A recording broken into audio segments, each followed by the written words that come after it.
Se me ocurre que la mejor definición de liberalismo, que ha sido tan mal interpretado, es el respeto irrestricto por los proyectos de vida de otros. Esto implica que el uso de la fuerza va a ser solo con carácter defensivo y nunca ofensivo.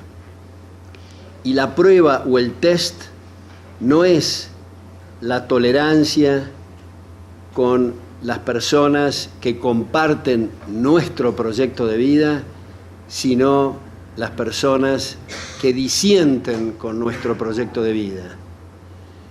Solo en este contexto se puede recurrir a la fuerza cuando hay lesión de derechos de terceros. Ahora, en este contexto me parece que es importante que el liberal considera, y de otras corrientes de pensamiento también eventualmente coinciden en esto, que el conocimiento es un proceso de prueba y error que no tiene término. Nunca hay algo cerrado y terminado. Karl Popper nos enseña que el conocimiento tiene el carácter de la provisionalidad y está abierto a refutaciones. Cada nueva refutación significa un avance en la ciencia y un avance en el conocimiento. En este sentido, a mí personalmente me resulta especialmente atractivo el lema de la Royal Society de Londres que dice nullius in verba, quiere decir no hay palabras finales. Esto viene de un verso de Horacio. Y en este sentido, la ideología es algo absolutamente antitético al espíritu liberal. Ideología no en el sentido inocente del diccionario, de conjunto de ideas, ni siquiera en el sentido marxista de falsa conciencia de clase, sino ideología en el sentido de algo cerrado, algo terminado, algo dogmático. Esto es antitético al concepto liberal. Y acá viene un asunto que me parece de interés. Hay algunas personas que con la mejor de las buenas voluntades considera que es liberal en lo político, pero no en lo económico. Acá quiero hacer una distinción. Cuando se habla de liberalismo en lo político, quiere decir que se adhiere a marcos institucionales que son compatibles con la sociedad abierta. Y si se dice que se es liberal en el campo económico, hay aquí una contradicción, porque lo político o lo institucional es el continente y lo económico es el contenido.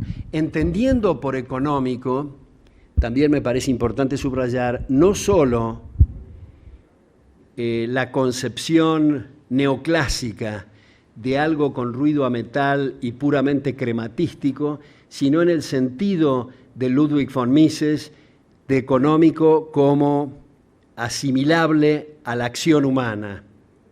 Esto es, que todos estamos usando determinados medios para el logro de determinados fines. Esto es, en el proceso y en la investigación económica se vio que no hay diferencia esencial en el proceso y en las características de la acción cuando tiene como meta o como objetivo final lo material respecto a lo no material. En todo caso, no tiene sentido decir yo respeto la libertad en el campo político, pero cuando la gente quiere utilizar el fruto de su trabajo para comprar o abstenerse de comprar, se dice que eso no está permitido. Entonces, ¿qué sentido tiene el decir que se suscriben marcos institucionales respetuosos de la libertad? Quiero hacer otra aclaración que es muy importante, y es la diferencia de lo que quiere decir un liberal cuando está hablando de un empresario. Cuando está hablando de un empresario o de un comerciante, el liberal se está refiriendo a aquellas personas que para mejorar su patrimonio personal no tienen más remedio que atender las necesidades de su prójimo, sea vendiendo micrófonos, computadoras, mesas o lo que fuera. El empresario que da en la tecla, o sea, acierta en su conjetura respecto de lo que quieren los consumidores, gana, y el que no acierta, quiebra o disminuye sus ganancias. A mi juicio, una de las inmoralidades más grotescas de la historia económica de la humanidad han ocurrido en Estados Unidos con los llamados bailouts o salvatajes.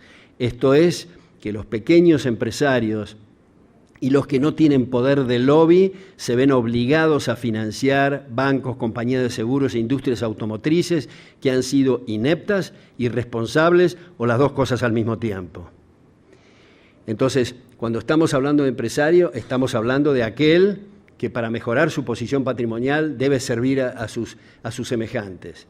No a los ladrones de guante blanco, a los varones feudales, a los cazadores de privilegios, que lamentablemente estamos en América Latina y en otras partes muy rodeados por estas características. Si nosotros pudiéramos grabar una reunión de directorio de genuinos empresarios, la discusión va a ser entre temas de comercialización, de marketing, de administración, de finanzas, de personal, etc. Pero si pudiéramos grabar conversaciones de lobistas pseudoempresarios, de lo cual está bastante generalizado, como digo, nuestro mundo, las reflexiones serían: un fulano se dirige a otro, lo viste al secretario de Comercio, lo viste al ministro de Economía, le mandaste flores al senador tal, al diputado tal. Son lobistas, no son empresarios. Como no queda bien para su estatus social el robar a mano armada y sacarle los muebles al vecino, lo hacen a través del gobierno. Siempre que se habla de mercados cautivos, de protecciones arancelarias, de privilegios de distinta naturaleza, esto afecta gravemente al consumidor. Otro punto que quiero hacer, que es muy caro y muy central al espíritu liberal, es no adherir y más bien rechazar dos instituciones de nuestra época que son nefastas y sus políticas han resultado devastadoras para el mundo libre, y son el Fondo Monetario Internacional y el Banco Mundial. ¿Qué hacen estas dos instituciones? Son, como ha dicho Melvin Krauss, como ha dicho Karl Brunner, como ha dicho Peter Bauer, como ha dicho la propia Anna Schwartz, que escribió con Milton Friedman Historia Monetaria de Estados Unidos. Estas instituciones, estas dos instituciones, son responsables en gran medida de la existencia de aquello que se ha dado en llamar países del tercer mundo. ¿Qué quiere decir un país del tercer mundo? Si no somos racistas, quienes están en un país del tercer mundo no se caracterizan por sus etnias, ni se caracterizan por las latitudes geográficas, ni se caracterizan por las alturas, ni por las características de los continentes, sino por las políticas que sus gobernantes adoptan, que son precios máximos, empresas estatales, inflaciones monetarias, reformas agrarias, corrupciones galopantes, no existencia de división de poder, no independencia de la justicia. Esto es como muchos otros países, tal vez no calificados como países del tercer mundo. El ladrón de gallinas va preso, pero los grandes robos y manotazos al fruto del trabajo ajeno son impunes porque tienen relaciones con un poder judicial que no es independiente. Ahora, como todo esto en economía es siempre una cuestión de incentivos, imaginemos esos gobiernos que adoptan estas políticas, que se les fugan los mejores cerebros, que se les fugan los capitales, y en ese momento llegan estas instituciones nefastas como el Fondo Monetario y el Banco Mundial con carradas de dólares a baja tasa de interés, con periodos de gracia más extendidos que los del mercado, lo cual consolida y reafirma los regímenes corruptos de estos países del tercer mundo. lo cual va, dicho sea de paso, muchas de esas carradas de dólares a los bolsillos personales de los ministros y de los presidentes, que como todo buen canalla, digamos, buscan abrir cuentas numeradas en Suiza y en otros lugares para salvarse de las políticas nefastas que adoptan en sus propios países. Como ustedes recordarán, Idi Amin Dada, el expresidente de Uganda, su patrimonio líquido era 8.000 millones de dólares, tenía una pista de Concorde en su pueblo de Uganda, y este racista nazi totalitario en las Naciones Unidas recibió una ovación de pie cuando empezaba a hablar y cuando terminó y el secretario general le dio una comida de gala a este personaje que Paul Johnson llamaba el primer caníbal con refrigerador, puesto que las personas que engullía las tenía en su refrigerador personal. Y así ha sucedido, y como ustedes han visto hoy, Mubarak de Egipto, su patrimonio es de 40.000 millones de dólares. Digamos, en Egipto, donde el Bush II mandaba a la gente a torturar a Egipto con estas invasiones también absurdas e inauditas a Irak, Afganistán y ahora lo que estamos viendo en Libia, que espero poderlo debatir con ustedes. Ahora, ha sido muy desdibujada, entre otras cosas, entre otras muchas cosas, el espíritu liberal en lo que ocurrió con Menem en la Argentina, con Salinas de Gortari en México, con Fujimori en Perú, esto es los 90. Los 90, muchas veces bajo la pantalla de los mercados libres, se incurrieron en incrementos notables del gasto público, o sea, un leviatán más grande, deuda pública acelerada, corrupciones fenomenales, inexistencia de división de poderes. Entonces, para ponernos en los zapatos desde la izquierda, o lo que genéricamente se llaman las izquierdas, al ver esos llamados modelos, sostienen, si ese es el liberalismo, quiero cualquier cosa menos eso, y tienen razón. Lo único que están dándole a un blanco equivocado y han bautizado como neoliberalismo algo inexistente y fantasioso, y ningún intelectual serio se llama a sí mismo neoliberal. Es liberal o no es liberal, digamos. Ahora, ya que mencioné la deuda, quiero agregar otra cosa que es importante desde la perspectiva liberal, y es que la deuda estatal, la deuda pública, es absolutamente incompatible con la democracia, puesto que compromete patrimonios de futuras generaciones que ni siquiera han participado en el proceso electoral para elegir a los gobernantes que contrajeron la deuda. Entonces no se trata de deuda buena o deuda mala, se trata de, en régimen constitucional, prohibirle al leviatán que contrate deudas y que comprometa patrimonios de futuras generaciones. Ahora, en el contexto, y acá me quiero detener un poco más, en el contexto del espíritu liberal, me quiero detener en lo que genéricamente se ha dado en llamar la cuestión social, que en realidad es lo más delicado y lo más importante de estas elaboraciones, porque cuando se arman estructuras de distinta naturaleza, el objetivo central tiene que ser el bienestar del hombre, si no, no sirve para nada lo que estamos diciendo. Entonces quiero empezar este análisis sujeto a debate con ustedes, y insisto en hacer de abogado del diablo si es que estuvieran de acuerdo, si no están mejor a los efectos del debate, tocar dos temas, tocar el tema del desempleo y tocar el tema de los salarios.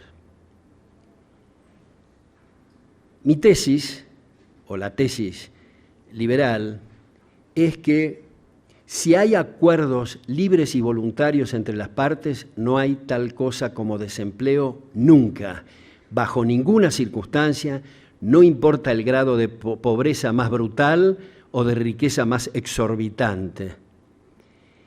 Nunca va a haber desempleo involuntario. Esto es, el desempleo voluntario no interesa.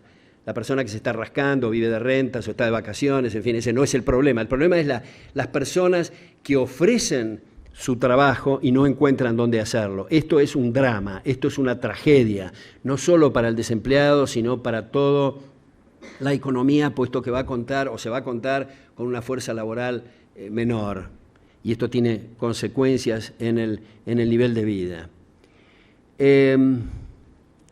Supongamos que los que estamos en este cuarto, en esta aula, todos, llegamos como náufragos a una isla donde no hay fuentes de trabajo. Y llegamos sin ningún recurso. Seguramente entre nosotros no diríamos seriamente, ahora que no hay fuentes de trabajo, podemos descansar.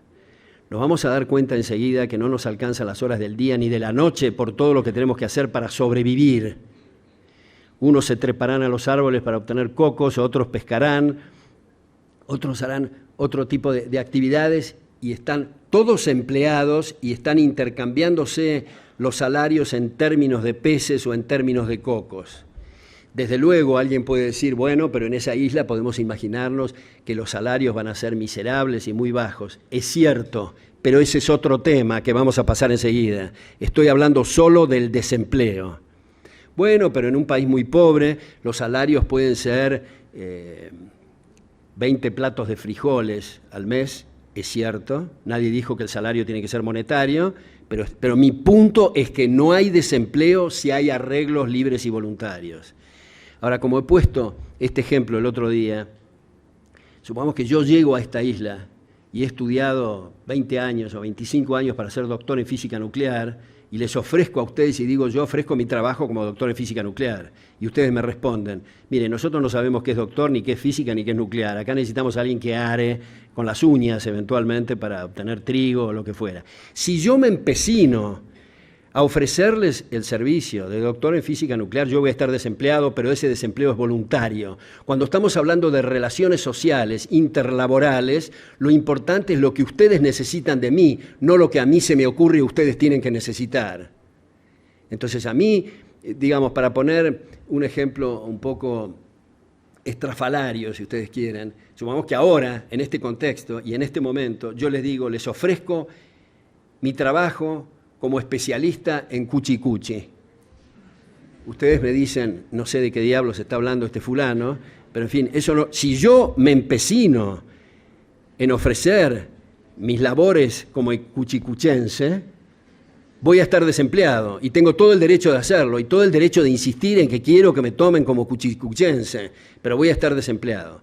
Cuando estamos hablando de desempleo involuntario, estamos hablando nuevamente de relaciones libres y voluntarias entre las partes. Ahora, ¿cómo es entonces? Porque claro, los estudiantes de economía que lo tienen más claro, digamos, eventualmente que otros, en realidad estamos hablando de economía, estamos hablando de precios y estamos dando cátedras de economía porque los recursos son escasos y las necesidades son ilimitadas. Si los recursos crecieran en los árboles y hubiera de todo para todos todo el tiempo, no habría necesidad de hablar, la palabra derroche no tendría sentido, asignación de recursos tampoco, precios tampoco. Sin embargo, dado que hay recursos escasos y necesidades ilimitadas, tenemos que contemplar que el recurso por excelencia es el trabajo. Y no estoy diciéndolo solamente por excelencia, porque se trata de seres humanos, sino porque no se concibe la producción de ningún bien ni la prestación de ningún servicio sin el concurso del trabajo. Entonces, es el recurso escaso por excelencia. Entonces, ¿cómo puede ser que se hable de desempleo? Acá, por el principio de no contradicción, hay algo que falla. No puede sobrar y faltar al mismo tiempo. El desempleo quiere decir que sobra. Y no decimos que es escaso. Bueno, es que estamos diciendo que no hay desempleo o sobrante de trabajo si los acuerdos son libres y voluntarios entre las partes. Entonces, ¿cómo ocurre que en Guatemala, en la Argentina, en Alemania y en Estados Unidos hay desempleo? Bueno, porque no hay arreglos libres y voluntarios. Porque aparece, y esto es algo que especialmente quiero debatir con ustedes, aparece ese absurdo hecho con muy buena voluntad, estoy seguro, pero en economía no importa la buena voluntad, solo importan los resultados, las llamadas conquistas sociales. Esto es, por ejemplo, salarios superiores a los niveles de mercado, y ahora vamos a decir qué quiere decir superiores a niveles de mercado. Si los salarios son 10 y se pone un salario mínimo, o lo que hacemos en nuestra cama, digamos que se llama el resultado salario familiar, o cualquiera de las otras cosas, el hecho de si la sumatoria de esas llamadas conquistas sociales es superior al salario de mercado, la gente se queda sin trabajar. Vamos a poner este ejemplo. Supongamos que el gobernante actual de Guatemala decide en un acto de gran sensibilidad social de poner los salarios de todos los guatemaltecos a $40.000 mensuales, y supongamos que funciona el control de policía para que nadie pueda contratar abajo de $40.000. ¿Qué hizo el gobernante en la práctica? Los condenó a todos los guatemaltecos a morirse por inanición. Ahora, el salario mínimo y demás conquistas sociales habitualmente no son $40.000 mensuales, es muy poco por encima del salario de mercado, o sea que la gente que más necesita trabajar se queda desempleada. El gerente general, el gerente de finanzas, el gerente de personal de la empresa no se enteran del tema ni les importa, a menos que la conquista social supere sus ingresos, porque entonces sí se van a enterar porque ellos no encuentran empleo. Entonces, un punto me parece capital en esta cuestión social es entender que no se trata de voluntarismo, no se trata de la sensibilidad social del empleador para sus empleados ni el gobernante para sus gobernados, sino que se trata de ¿qué? De tasas de capitalización. ¿Qué quiere decir tasa de capitalización? Quiere decir inversiones en máquinas, equipos, instalaciones, conocimientos para lograr esos objetivos que hacen de apoyo logístico al trabajo para aumentar su rendimiento. No es lo mismo arar con las uñas que arar con un tractor. No es lo mismo pescar a cascotazos que pescar con una red de pescar. Esos son equipos de capital que permiten mayores ingresos por unidad de tiempo. A veces se dice, bueno, pero no seamos exagerados en este asunto, porque, por ejemplo, la gente en la India es digamos, menos trabajadora que la gente, que los alemanes, que son más estructurados, que trabajan más. Eso es exactamente al revés. El alemán, el agricultor alemán, trabaja con tractores con aire acondicionado, con música, en fin. Tienen una alta productividad, sus jornadas laborales son más cortas y ganan 600 veces más que su colega en Calcuta, que trabaja 14 horas con moscas en la frente. ¿Y cuál es su equipo de capital? Un palito, y esa es la diferencia. No se trata de más bondad, menor bondad, ser agarrado o no ser agarrado, se trata simplemente de tasas de capitalización. Cuando un pintor de brocha gorda de La Paz, Bolivia, se muda a Houston, Texas, y gana 200 veces más, con su mismo pincel, su misma pintura, sus mismos defectos y sus mismas virtudes, gana, digamos, 300 veces más. ¿Qué pasa? ¿El texano es más generoso y el boliviano más agarrado? No, el texano no tiene más remedio que pagar salarios más altos porque la tasa de capitalización se lo exige. Por eso es que en países de alta tasa de capitalización, de altísimas tasas de capitalización, no existe tal cosa, por ejemplo, como servicio doméstico. ¿Pero qué pasa en Canadá y en Estados Unidos? ¿El ama de casa no quiere tener servicio doméstico? No, es que no lo puede pagar, porque hay que sacarla a la persona como subgerente de Kodak y pagarle $6.000 y no amerita. Es típico de países subdesarrollados y de países pobres que alguien decida tener 10 personas que lo abaniquen a la hora de la siesta. Pero si esa persona se muda a Nueva York y sigue con la misma manía que lo abaniquen a la hora de la siesta, tiene que pagar $7.000 la abanicada. Y es muy caro. La productividad por hora trabajada aumenta con las tasas de capitalización.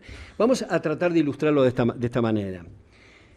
Supongamos que ahí en ese atril fuera un país y viene capital de afuera. En realidad lo que voy a decir es lo mismo si se forma capital o ahorro interno, pero queda más claro y es más didáctico si digo viene capital de afuera.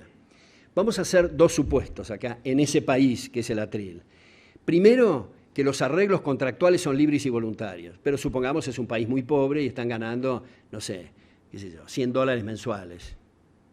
Segundo, quien va a invertir tiene que estar seguro que si va a visitar al gobernante para tener algún privilegio, el gobernante le va a decir, mire, discúlpeme, a mí no me haga ninguna pregunta. Pregúntele a la gente. Si la gente acepta su producto, usted va a ganar y si no va a quebrar. Incluso el café que estamos tomando lo tiene que pagar usted porque si no lo tengo que transferir a los contribuyentes.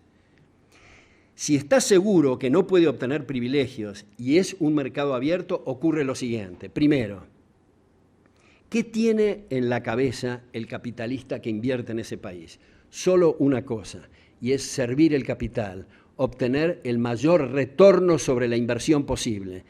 Si ese gerente, ese administrador, ese empresario, ese capitalista tuviera otras ideas fantasiosas en la cabeza, van a prescindir de él en la primera asamblea de accionistas. Así que la idea es servir el capital. Ahora se pregunta, ya que no puedo robar, es decir, pasar por el gobierno y obtener un privilegio, no tengo más remedio que servir. ¿Y qué voy a servir? Más productos de los que ya existen en ese mercado o nuevos productos. Ahora, ¿cómo hago para conseguir trabajo manual e intelectual para hacer esos productos? Están todos ganando, dijimos, $100. No tengo más remedio que ofrecer 150. No tengo ganas. Me gustaría pagarles 30, pero tengo que pagarles 150 si quiero obtener trabajo intelectual y o manual. Y si en ese país vinieran todos los capitales de Europa y Japón juntos, pasan de $100 a $10.000 mensuales, sin que hayan cambiado sus virtudes ni sus defectos, solo que van a trabajar a jornadas más cortas, van a poder ser más exigentes, esto es, un gerente asume y dice, yo quiero el entelado de mi oficina celeste claro y quiero música de Beethoven, y no es porque sean buenos los que se lo están otorgando, es que no consiguen trabajadores intelectuales o manuales si no pagan lo que está requiriendo la tasa de capitalización. Ahora, a su vez, ¿cómo se hace para obtener tasas de capitalización elevadas teniendo marcos institucionales civilizados, respetando derechos de propiedad? Porque acá otra vez, si los recursos fueran sobreabundantes, no habría necesidad de asignar derechos de propiedad. Hay necesidad de asignar derechos de propiedad porque los recursos son escasos. Y hay que comprender que esa asignación es siempre provisoria. El consumidor, el que está vendiendo chicle o el que está vendiendo cocos o lo que fuera, tiene que estar atento a lo que la gente está demandando. Si hay un cambio en la demanda, un cambio en la moda, un cambio en los gustos, un cambio en las preferencias, tiene que adaptarse ese empresario y si no se adapta, tiene que quebrar o ganar menos. Entonces, el cuadro de resultados es clave para esa asignación de recursos.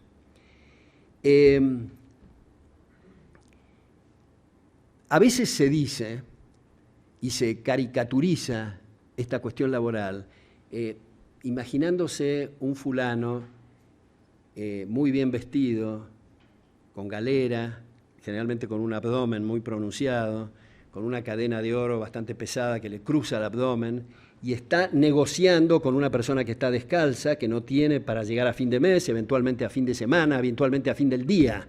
Y se dice, pero no me digas seriamente que vos vas a permitir que se negocie entre estos dos fulanos.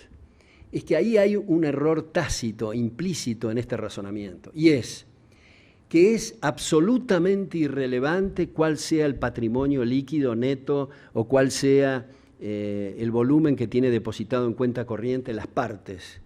Lo importante es cuál es el salario de mercado. Por ejemplo, supongamos que George Soros sea el más millonario de la comunidad y llega a determinado lugar en Uruguay y pregunta, ¿cuánto cuesta pintar mi casa? Y le dicen 10.000 pesos. Ah, pero yo como tengo una cuenta corriente muy abultada y además un patrimonio neto fenomenal, voy a pagar 500. Bueno, no pinta su casa. Por definición, si el salario de mercado es 10.000, las tasas de capitalización están exigiendo 10.000, no pinta su casa. Importa nada cuál sea su patrimonio. No importa si está quebrado o si gana muchísimo, tiene que pagar 10.000 si va a pintar su casa. Hay un elemento que también, estas cosas en general están hechas con el mejor corazón y el mejor espíritu, pero otra vez lo que importa cuáles son los resultados, no el espíritu con que se hacen estas políticas. Y es el establecimiento del impuesto progresivo. Se dice, bueno, es lo lógico, arrancarle más recursos a los que más tienen, en fin.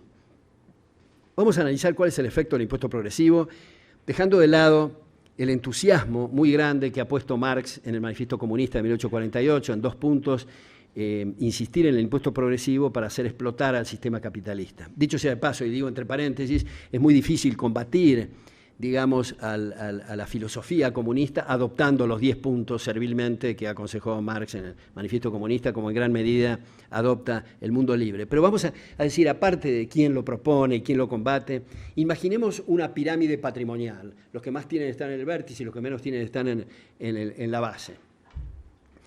Un impuesto progresivo, como ustedes saben, quiere decir que la alícuota o la tasa progresa a medida que progresa el objeto imponible, sea las ganancias, sea las ventas, sea lo que fuera.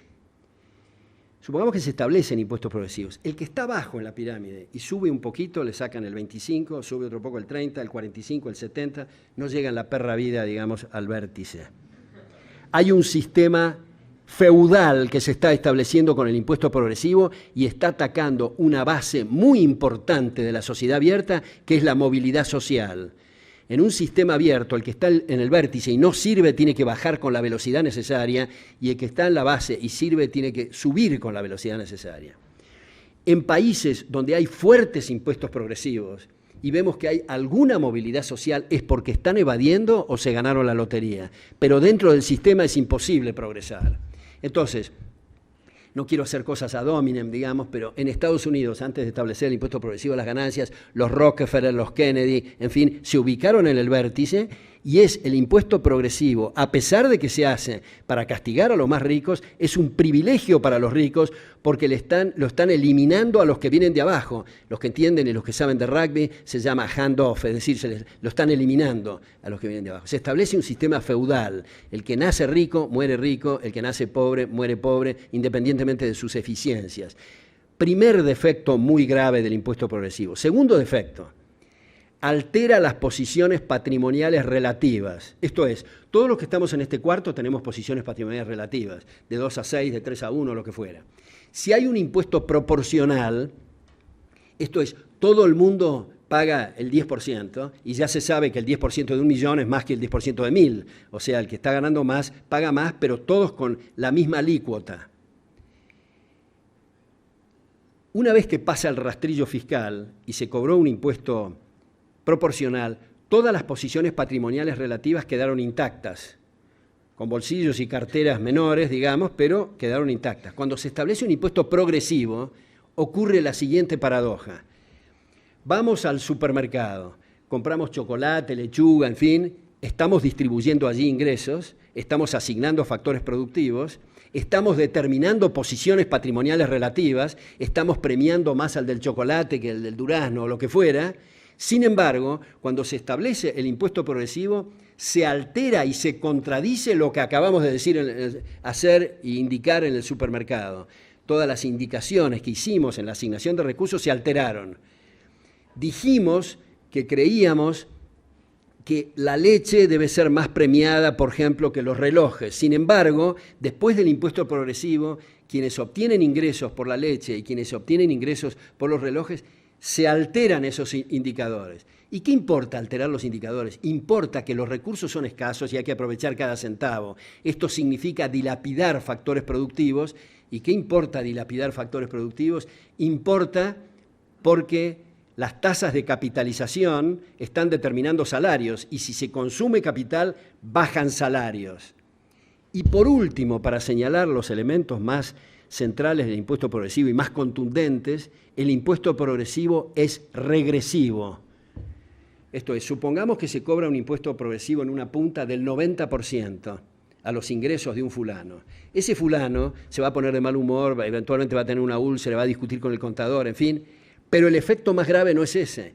El efecto más grave es que va a disminuir su tasa de inversión. Y el que está acá, en la otra punta, que no vio ni una planilla fiscal y no sabe que son impuestos, está pagando ese golpe porque sus salarios podían ser 50 y son 20 porque la tasa de capitalización que se hubo de producir en la otra punta no se produjo. Ahora, hay otras por último, digo, para dar tiempo a que haya debates y preguntas y reflexiones de ustedes, estos modelitos absurdos que se enseñan en las cátedras de economía en general, como el de competencia perfecta. Este es uno de los absurdos más increíbles de la historia occidental, yo diría. Como ustedes saben, generalmente los profesores que entran a las clases de economía, de micro, empiezan con este modelo de competencia perfecta. Que uno de los supuestos del modelo de competencia perfecta es el conocimiento perfecto. Pues si hay conocimiento perfecto, no hay arbitraje, no hay empresarios y no hay competencia. Esto es algo que debería de ser borrado de las cátedras universitarias y los programas. Y es en este sentido interesante ver la biografía intelectual o la autobiografía intelectual de Raúl Prebisch, Capitalismo Periférico se llama, donde él dice, básicamente, los mejores años de mi vida, los más entretenidos los pasé en la Facultad de Ciencias Económicas de la Universidad de Buenos Aires frente al pizarrón con estos modelos. Luego salí a la realidad y vi que no tenía nada que ver con lo que me habían enseñado, ergo, y acá viene el salto lógico, el intervencionismo estatal. Pero lo que estaba mal era el modelo que le enseñaron. Por eso la tradición de la escuela austríaca, de Hayek, de Mises, en fin, Kirchner, Israel Kirchner, muestran la economía como un proceso y no como estados de equilibrio o modelos de competencia perfecta. Entonces, ahora, ¿de qué depende en última instancia la comprensión de esto? Porque todos quieren la felicidad en general, quieren la felicidad de su prójimo. Nadie en campaña dice, quiero las hambrunas, las pestes y la desesperación de mis congéneres. Nadie dice eso, ni de los trotskistas más extremos o de los liberales. El tema es cómo. Entonces tenemos que dejarnos de fantasías, de no repetir lo que se ha venido repitiendo en los últimos 60 años, básicamente, en el llamado mundo libre, y prestar un poco de atención qué significan estas instituciones internacionales que mencioné, como el Fondo Monetario y el Banco Mundial, qué significan estas conquistas sociales, qué resultados producen especialmente para los marginales y para los más pobres. Muchas gracias. Espero las preguntas. Gracias.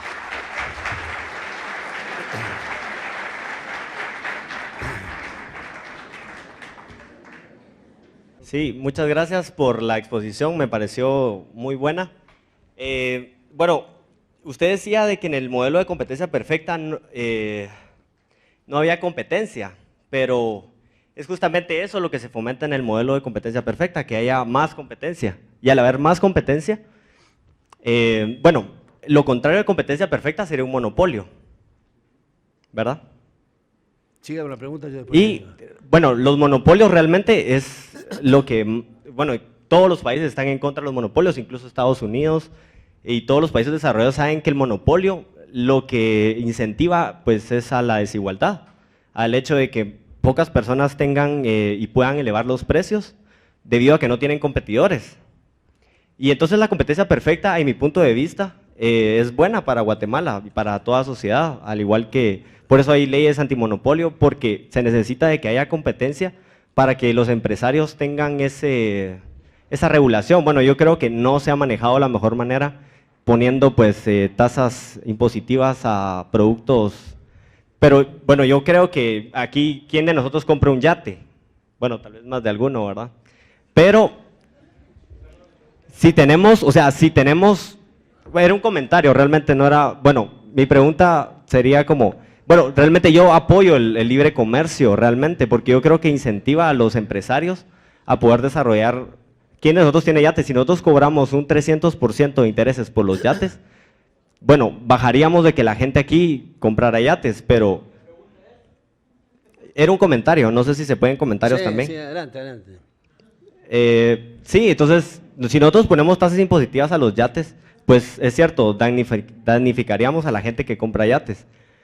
Pero si por ese 300% de impuestos a los yates podemos bajarle un poco el impuesto al maíz o el impuesto al pan, al frijol.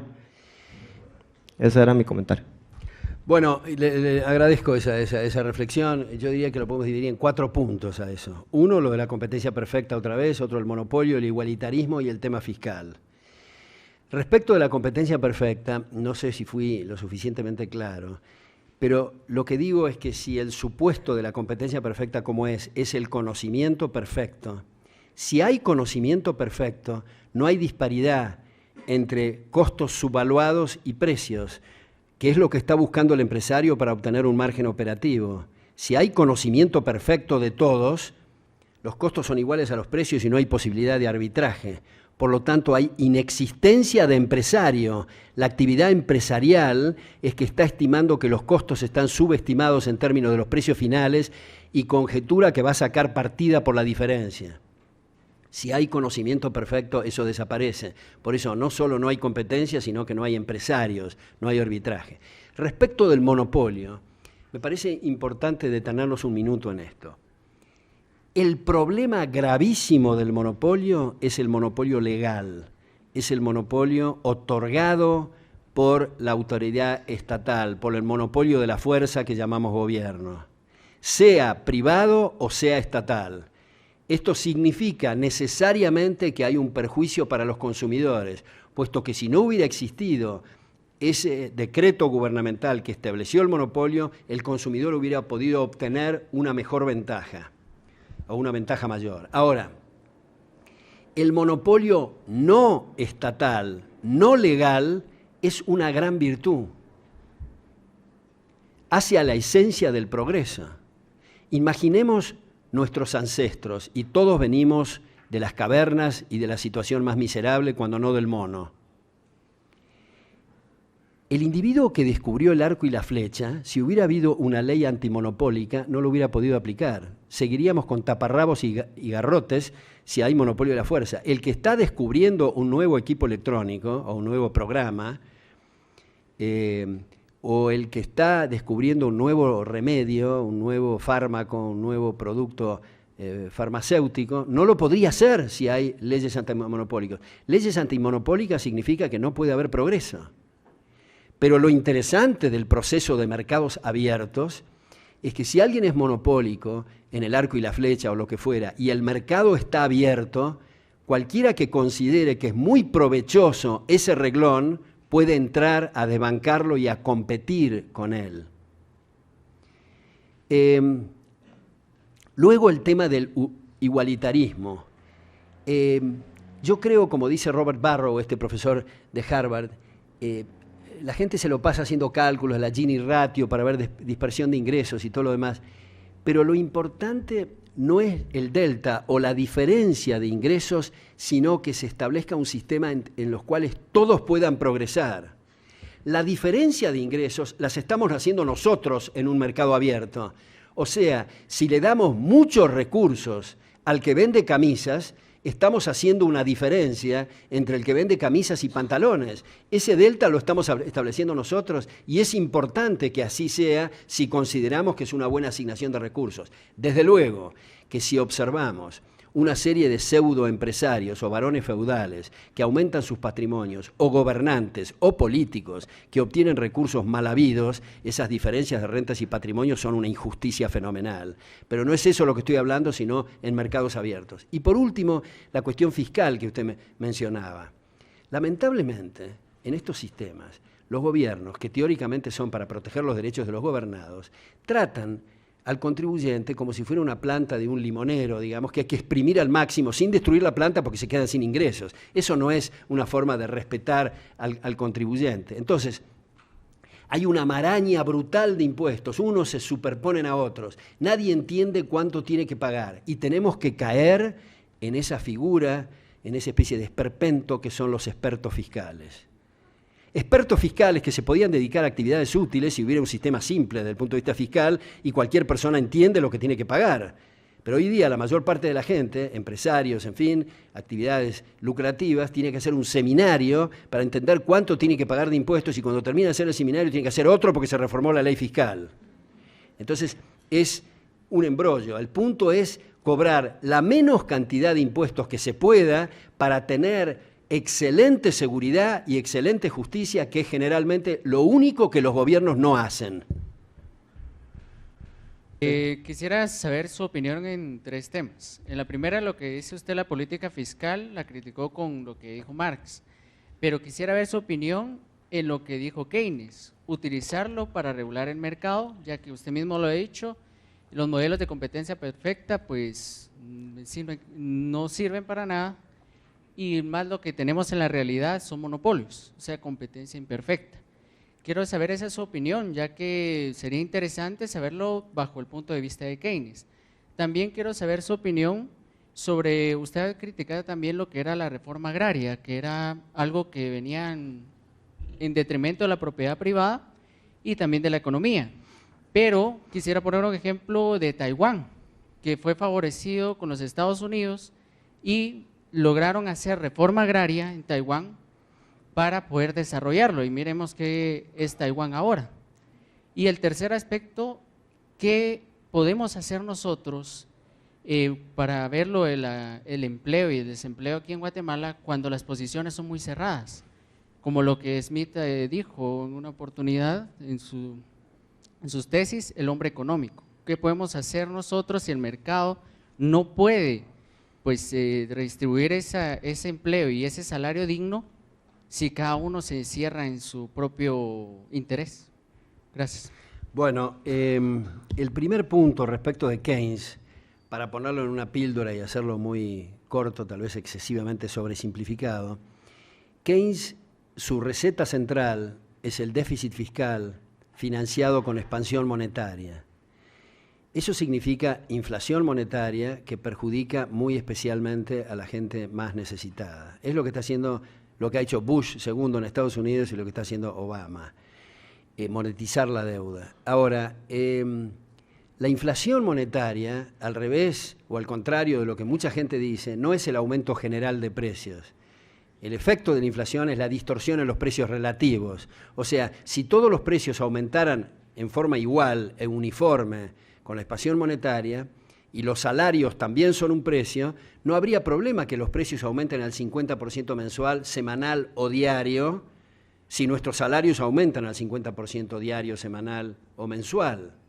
Tendríamos que llevar el dinero en carretillas, eventualmente corregir los libros de contabilidad y las columnas, eventualmente corregir las máquinas de calcular, pero no habría problema. La desgracia, el problema y lo contundente de la inflación monetaria es que distorsiona los precios relativos. Entonces, ese es el efecto, digamos, keynesiano. Ahora, usted señaló el punto de si cada uno está encerrado en su interés. Yo quiero elaborar un minuto sobre esto. Todos actuamos en nuestro interés personal. No hay tal cosa como acción desinteresada. A veces en la literatura, cuando se pone desinteresado, quiere decir que no está interesado en tener una remuneración, sino que lo hace por otra cosa. Yo estoy interesado ahora en que me salga claro esto. Ustedes están interesados con sacar algún provecho con esto y no perder el tiempo. Estamos interesados cuando nos acostamos a la noche, eventualmente si no somos suicidas, en amanecer con vida. La madre que cuida al hijo está interesada en la salud de su hijo. El que asalta un banco está interesado en que le salga bien el asalto. O sea, no hay una diferencia entre la categoría moral, lo ruin o lo sublime, pero todos estamos interesados. Y esto es algo de gran interés, porque entre comprador y vendedor, nosotros dos, por ejemplo, si estamos haciendo una transacción, yo para hacer una transacción y venderle este micrófono, yo tengo que ponerme en sus zapatos y tratar de mostrarle las virtudes del micrófono desde sus intereses, porque si yo le pongo a hablar de mi vida personal y lo que a mí me atrae, a usted le va a resultar irrelevante. Yo tengo que tocar su interés para que usted me compre. Y si usted me vende algo a mí, también. Es decir, hay un interés entre el carnicero y quien está comprando. Por eso, observen ustedes, esta cosa muy atractiva es que cuando se hace la transacción, el carnicero y la señora o el señor que van a comprar, los dos se dicen recíprocamente gracias, porque los dos ganaron. Uno entregó dinero y el otro entregó carne. Ahora, quisiera tomar un minuto. Hay un periodista en Estados Unidos que se llama John Stessel, que a lo mejor alguno de ustedes lo ha visto, está en Fox News y en otros, en fin. Y yo vi una vez un video de él que me resultó sumamente atractivo y es lo siguiente, para mostrar las virtudes, porque cuando decimos mercado, a lo mejor los economistas tenemos un problema acá, al utilizar demasiado la expresión mercado, el mercado quiere, el mercado desea, el mercado demanda, el mercado copula. Al final estamos haciendo una especie de antropomorfismo del mercado como si fuera una persona. ¿Y qué queremos decir con el mercado? La gente, los deseos de la gente. Entonces, dice John Stossel, imaginemos un trozo de carne envuelto en celofán en una góndola en un supermercado. Ahora cerremos los ojos y hagamos un esfuerzo en regresión para mirar para atrás. Y vemos el agrimensor que está calculando los lotes, el alambrado, los postes, imaginemos en los postes, son tareas de 30 años de reproducir árboles y las talas, y todas las cartas de crédito, y los transportes, y los camiones, y para hacer los camiones, horizontal y verticalmente, millones de empresas, los tractores, las cosechadoras, los fertilizantes, los pesticidas, el ganado, el caballo, las riendas, las monturas, las empresas para hacer monturas, el tráfico, están colaborando millones de personas que se comunican a través del sistema de precios, que es el indicador para saber dónde meterse y dónde no meterse. Tiene conocimiento el hombre o la mujer en el spot, y a veces es un conocimiento, como decía Michael Polanyi, tácito, no articulable, igual que nosotros cuando andamos en bicicleta, simplemente andamos, no estamos explicando todas las leyes físicas inherentes a andar en bicicleta.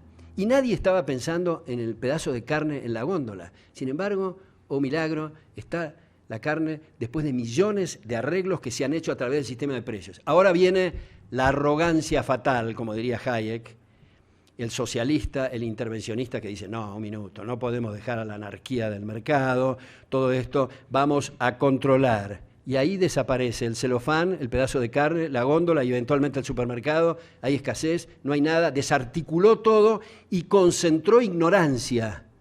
En lugar de permitir el conocimiento disperso y fraccionado a través del sistema de precios, concentró ignorancia.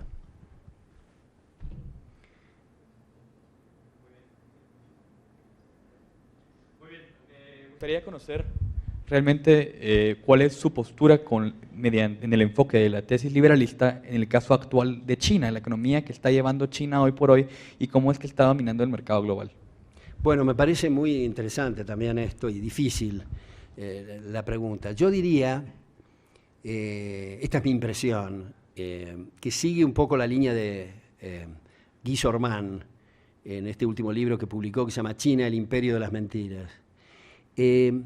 Donde el aparato comunista observaron algunos de los líderes del aparato que la forma de vida de la burocracia y de la nomenclatura, principalmente y secundariamente, el nivel de vida de la gente y la pobreza era brutal. Entonces decidieron dar islotes de libertad para poder vivir mejor ellos principalmente y secundariamente la gente. Y esos islotes produjeron unos efectos brutales en cuanto a la creación de riqueza. Pero está tácito la espada de Damocles del sistema, la nomenclatura, las estructuras y los aparatos políticos de no haber libertad en general. Por eso es que millones y millones, literalmente, de chinos se mueren de hambre, donde no han dado esos islotes y donde está férreamente estructurada el control. Y cuando se tratan de salir de madre, entonces empiezan a intervenir a Google o intervenir a Facebook y, en fin, todas esas cosas que ya sabemos. Ahora, también, a raíz de esa pregunta, se me ocurre decir que a lo mejor entre nosotros, porque me parece que estos microclimas de universidades son la clave del futuro, podríamos elaborar un poco respecto de los sistemas políticos, no ahora de China, sino dado que decimos, bueno, China tiene que democratizarse, pero ¿qué queremos decir con democracia? ¿Qué es lo que está pasando, por ejemplo, en Venezuela o en Nicaragua o en Ecuador, en fin, en alguna medida en la Argentina también? ¿Es esto una cosa seria? ¿No es una burla al concepto de democracia desarrollado desde Aristóteles en adelante? ¿No es una burla a Giovanni Sartori? ¿No es una chanza de mal gusto cuando se dice que las mayorías tienen que respetar a las minorías? ¿O es que se trata la democracia de mayorías ilimitadas, en cuyo caso podríamos decir que Hitler era un gran demócrata? Yo creo que en gran medida, en vez de democracia, hay algunos países que establecen el sistema de la cleptocracia, esto es el gobierno de los ladrones, ladrones de vidas, de libertades y de propiedades. Esto es más serio que hablarle de democracia. Entonces, los límites al poder, fíjense que si ustedes observan las constituciones modernas, es una declaración de aspiraciones, de deseos.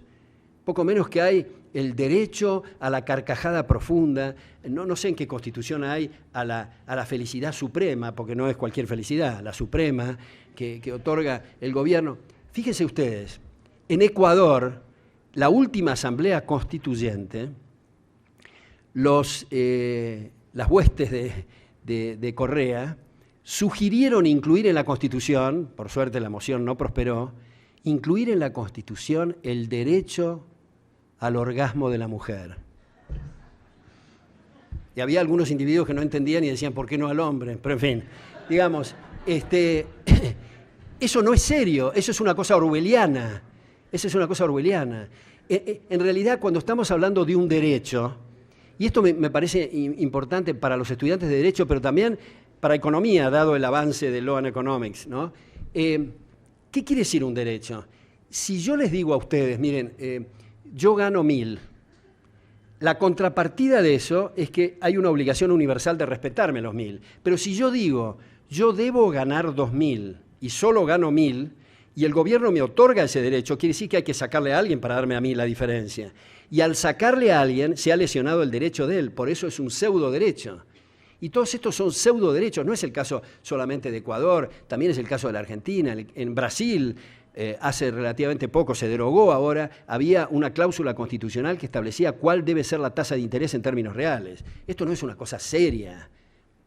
Y es increíble que todavía pueda servir de anzuelo para muchos decir, no sé, lo único que falta es decir, garantiza al gobierno que todos sean millonarios, pero no se puede, es una cosa que es infantil, es absurda, y desde la Carta Magna de 1215 en adelante, las constituciones han sido para limitar el poder. Sin embargo, acá se observa que los poderes son cada vez más ilimitados y discrecionales.